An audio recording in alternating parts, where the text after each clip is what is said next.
Hey friends, welcome back to the Animal Nerd Podcast. I'm your mostly human host, and I am so happy that you're here.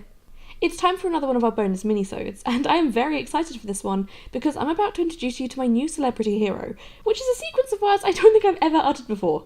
Realistically, some of you probably already know who we're going to be talking about today because, celebrity. But for those of you who don't, then strap in my dudes because today I'm going to tell you all about Peggy, Britain's ugliest dog.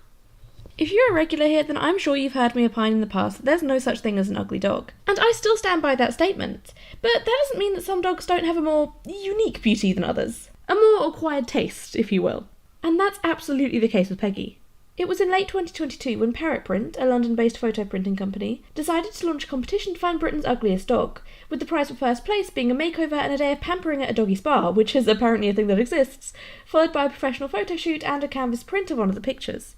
Except they had one problem in that every single dog that was being entered was cute. They were all just conventionally adorable puppies, and in any other context, people showering you with cute photos of their pets would be a great thing. But it's not really ideal when you're specifically looking for an ugly one. In fact, there was only one entry that really stood out, and that was of a Chinese crested hairless cross pug named Peggy. In the photo, she was sitting on her owner's lap, a pearl bracelet on top of her head as a tiara, and a string of pearls and a fabric scarf around her neck. Peggy herself was mostly bald with small tufts of white hair over her body, but mostly she's the colour of her bare skin, a kind of mottled pinky brown. She has squinting eyes, a flat lopsided muzzle, and perhaps her most noticeable feature, her tongue was hanging all the way out of her mouth. It's honestly such a cute picture, it just oozes personality. She's gorgeous. And she was also exactly what the contest judges were looking for.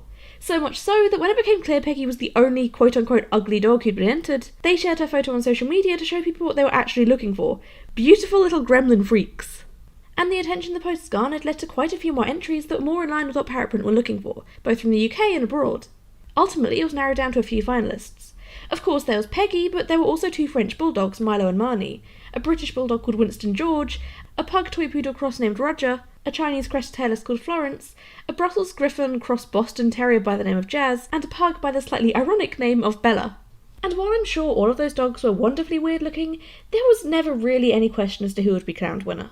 Of course it was Peggy. Just look at her. I mean, you can't, this is an audio-only medium unless you're watching on YouTube, but if you've never seen this dog, then please just Google her or something. She's so wonderful, I love her.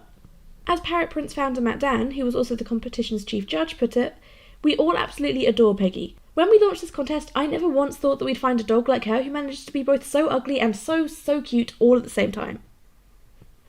So, in January 2023, Peggy was officially declared to be Britain's ugliest dog. And as you might imagine, there was a flurry of media interest with everyone wanting to know more about this beautiful little pup. And so it seems like an appropriate time to tell you a bit more about her too. Peggy is actually a rescue dog, which in my experience isn't uncommon in officially ugly dogs. I have been obsessed with the idea of ugly dog competitions ever since I was a little kid reading about them in the Guinness Book of World Records. And from what I've seen as a lifelong ugly dog appreciator, most of them are either rescues or dogs with some kind of special needs, or often both. That's part of why I'm such a big fan of these kinds of competitions. They're a way of celebrating dogs that people might otherwise overlook or write off. A way of putting two fingers up at the stuffy world of pedigree dog breeding and showing. And instead embracing dogs who don't fit our standards of what a dog should be. They can be a good way of encouraging other people to look past a dog's outward appearance and to consider adopting a rescue animal instead of going straight to a breeder. So yeah, I'm kind of an ugly dog stan. And yes, I do absolutely have more episodes planned about other famously ugly dogs, but I wanted to start with Peggy because, well, she's getting a lot of attention right now for reasons we'll get into in a bit, and frankly, I didn't want to be left out of it. Any excuse to gush about ugly dogs, I will absolutely take. Anyway, apologies for the tangent. Let's go back to Peggy. She was part of an accidental litter born in 2018. In fact, she was the runt, and while all of her siblings found forever homes relatively quickly, Peggy wasn't so lucky. She wouldn't find someone willing to take her until she was 6 months old. Even back then, it was clear that she was a little different, shall we say? And the fact that she seemed to have the potential for health problems down the line put a lot of people off wanting her. But Holly Middleton is not most people. A mother of two from East Yorkshire, she fell in love with Peggy the moment she saw her. She also just really felt sorry for her, for the fact that no one else seemed to want her, that she'd been left behind when all of her brothers and sisters had been adopted out. And so, of course, Peggy came home with her and immediately became part of the family. Peggy was so loved by her new family, in fact, that before long they found themselves forgetting about just how unique her appearance was, until they were out with her and saw other people's reactions. After all, to them, Peggy was just a member of their family. They were used to how she looked, and frankly, they thought she was beautiful. And she is. Adding to Peggy's unique appearance was the fact that in the first year she came to live with her family, she suffered a phantom pregnancy. This basically refers to a female dog having all the symptoms of pregnancy, despite not being pregnant and not even having mated. It's something that can happen sometimes if they haven't been spayed yet, and the symptoms can be indistinguishable from actual pregnancy, including an enlarged belly, mammary development, including lactation, morning sickness, the works. Phantom pregnancies aren't necessarily a serious issue and can easily be prevented from reoccurring by spaying the dog, which is what happened with Peggy. But her body never really returned to the way it had looked before her phantom pregnancy, perhaps most noticeably leaving her with permanently enlarged teats. With the encouragement of friends and family who assured her that Peggy stood a good chance of victory, Holly decided to enter Peggy into the competition to find Britain's ugliest dog. And the rest, as they say, is history. There was media interest in Peggy as soon as her photo was shared online, even before she was announced as the winner, and that only increased after she was officially given the title.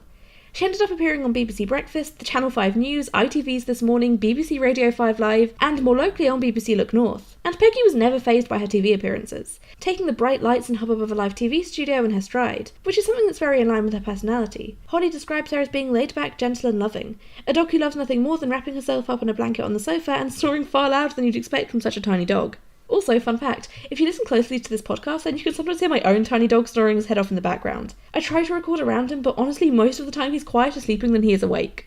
Peggy's TV appearances led to a whole wave of adoring fans, which her owners capitalised on by creating an Instagram page for her. And you might think that multiple appearances on some of the UK's biggest shows would be the height of this little girl's career, but in reality, this was just the beginning. Because you see, of all the people who fell in love with Peggy following her media coverage, one of them just so happened to be a Mr. Ryan Reynolds, who took one look at this weird, scrunchy little creature and was so immediately enamoured with her that he knew they just had to work together. Honestly, if I was a famous Hollywood actor, I too would use it as an excuse to meet weird-looking animals. I mean, literally, what is the point of being famous if not for that? So, he pulled some strings and got Peggy a role in the upcoming third Deadpool movie, which at that point hadn't been named. At the time of recording, Peggy's debut film, Deadpool and Wolverine, has only just been released in cinemas, and I haven't actually seen it yet. So I can't say anything about Peggy's role as Dogpool, other than that I'm sure she was the star of the show. I hope she gets her own spin-off.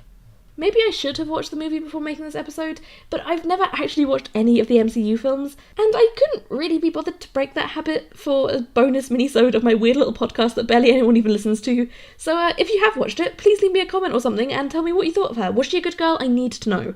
At the time the first trailer for Deadpool and Wolverine dropped, Peggy had nearly 75,000 Instagram followers. But obviously the second people saw her, they fell in love with the absolute gremlin that she was and flocked to her page. So that at the time of writing, her follower count has risen to nearly 650,000, and I'm sure that number's just going to keep going up. And, of course, Peggy attended the film's London premiere, cradled on the arm of Ryan Reynolds, who I think by this point may officially be her #1 fan, even if she did apparently take a dump in his trailer during filming. I mean, for a small dog, that's basically just a sign of affection, you know? So, what's next for Peggy? Is she going to go back to being just a regular pet, or will her star continue to rise? Frankly, I'm hoping for a full Dogpool spin-off. I would 100% get into the MCU just for her. But I suppose we'll just have to wait and see where Peggy's newfound fame takes her. One thing's for sure though, and that's that no matter what happens to her, whether she becomes a bona fide Hollywood superstar or turns out to be nothing but a one-hit wonder, Peggy will always be adored by her human family. If you need more Peggy content in your life, and of course you do, who doesn't, then you should absolutely go and follow her on Instagram, where her handle is @Dogpool.